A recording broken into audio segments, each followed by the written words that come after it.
Bienvenue à tous pour ce nouveau Deep Dive. Aujourd'hui, on plonge dans un sujet passionnant. Passionnant et un peu intimidant, vous ne trouvez pas? L'investissement à l'ère de l'intelligence artificielle, c'est vaste. Vaste, c'est le mot pesette. Heureusement, on a de quoi s'accrocher. The Smart Investor, la ressource qu'on va décortiquer ensemble, promet de démystifier tout ça. Ah oui, j'ai entendu parler de cette ressource, une sorte de guide pour investir intelligemment dans l'IA, c'est ça? Exactement. L'idée, c'est de démocratiser l'analyse financière, de donner aux investisseurs individuels comme vous et moi les outils pour prendre des décisions éclairées. Un peu comme si on avait accès aux mêmes informations que les grands fonds d'investissement avec l'aide de l'IA. C'est tout à fait ça. Et l'un des concepts clés qu'ils mettent en avant, c'est la connaissance synthétique. En gros, imagine un assistant IA qui analyse des montagnes de données croissance des bénéfices, ratios financiers, tendances du marché et qui en tire des conclusions claires et exploitables. C'est fascinant. Mais concrètement, comment ça se traduit? On peut vraiment prédire quelles entreprises vont exploser grâce à l'IA. C'est là que The Smart Investor devient vraiment intéressant. Ils ont développé un système basé sur Google Sheets qui analyse plus de 60 actions liées à l'IA. Infrastructure, matériel, applications, tout y est hybride. D'accord. Donc, ils ont une liste d'actions à surveiller. Mais comment choisissent-ils ces entreprises? Quels sont leurs critères? Il se base sur 5 facteurs clés et chacun nous donne une pièce du puzzle. Prenons le BPA, le bénéfice par action par exemple. Le BPA, oui, ça mesure la rentabilité d'une entreprise, si je ne m'abuse. Exactement. Et The Smart Investor projette le BPA sur 3 ans pour estimer la rentabilité future. Par exemple, il prévoit une croissance de 11% pour Apple. Pas mal, 11% ça. Oui, mais attendez de voir AMD. Eux, ils explosent avec une projection de 37%. Vous voyez, le BPA nous donne déjà une idée des entreprises qui ont le vent en poupe. C'est clair. Mais il ne faut pas se focaliser sur un seul indicateur. Qu'est-ce qu'ils utilisent d'autres D? Un autre ratio très important, c'est le PR, le ratio court-bénéfice. En gros, il indique si une action est surévaluée ou sous-évaluée. Ah oui, le fameux PER. Je sais qu'il est très utilisé, mais je ne suis pas sûre de bien comprendre comment l'interpréter. Eh bien, prenons des exemples concrets. Apple a un PR de 32, tandis qu'ASMR, une entreprise spécialisée dans les semi-conducteurs, un PR de seulement 7,7. Donc ça voudrait dire qu'ACMR est sous-évalué par rapport à son potentiel à baisser. C'est une hypothèse à creuser, oui. Le PR suggère en tout cas qu'il y a peut-être une opportunité d'investissement. Intéressant. Et est-ce qu'il se limite au PR?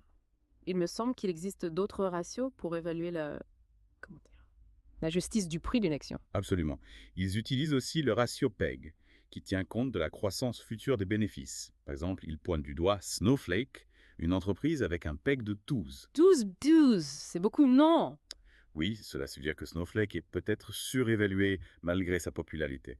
C'est pour ça qu'il est important d'avoir une vision globale, de ne pas se fier à un seul indicateur. Je comprends. Et du coup, quels sont les autres facteurs qu'ils analysent? Un facteur souvent négligé, mais très révélateur, c'est la croissance des effectifs. Ah oui, c'est vrai. Si une entreprise embauche massivement, c'est souvent bon signe, non? Non. Exactement. Ça montre qu'elle est en pleine expansion, qu'elle a confiance en l'avenir. Et là encore, les chiffres parlent d'eux-mêmes. ACMR affiche une croissance des effectifs de 81% contre seulement 12% pour Apple. C'est impressionnant. Quand on a le mot 81%, ça veut dire qu'ils doublent presque leurs effectifs chaque année. C'est un signe fort de dynamisme, ça ne trompe pas. Et enfin, The Smart Investor analyse aussi la performance passée des actions sur 5 ans. C'est important d'avoir une perspective historique. Oui, bien sûr. On peut voir quelles entreprises ont su créer de la valeur sur le long terme. Est-ce qu'ils donnent des exemples? Il cite notamment iShare, une entreprise qui a connu une croissance de 172% sur les 5 dernières années.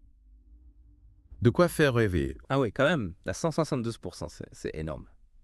Bon, je commence à avoir une idée plus précise de leur méthodologie, mais ce qui m'intrigue vraiment, c'est leur vision de la révolution de l'IA. Est-ce qu'ils en parlent dans leurs ressources D? Oui, et c'est l'un des aspects les plus fascinants de leur analyse. Ils identifient 3 phases clés dans l'adoption de l'IA. La première, c'est l'infrastructure.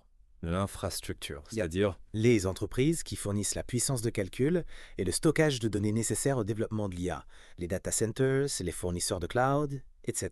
Ah d'accord. Et la deuxième phase, c'est la matérielle.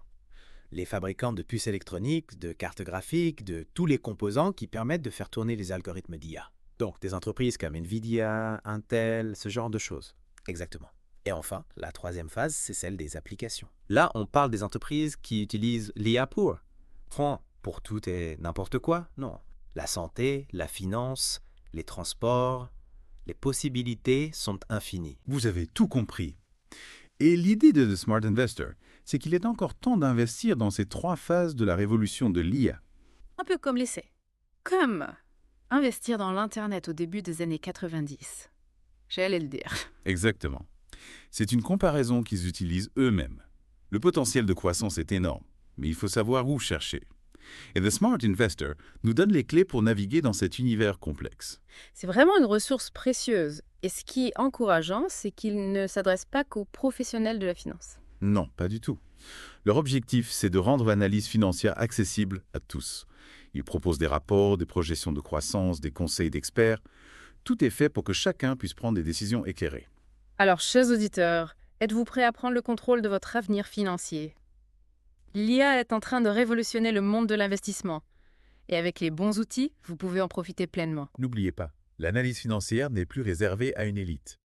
Avec les bonnes connaissances et une approche rigoureuse, chacun peut faire des choix éclairés. À vous de jouer, c'est. Et qui sait, peut-être que vous découvrirez la prochaine pépite de l'IAV. Exactement. Sur ce, on vous laisse méditer sur tout ça et on se retrouve très bientôt pour un nouveau deep dive. À bientôt.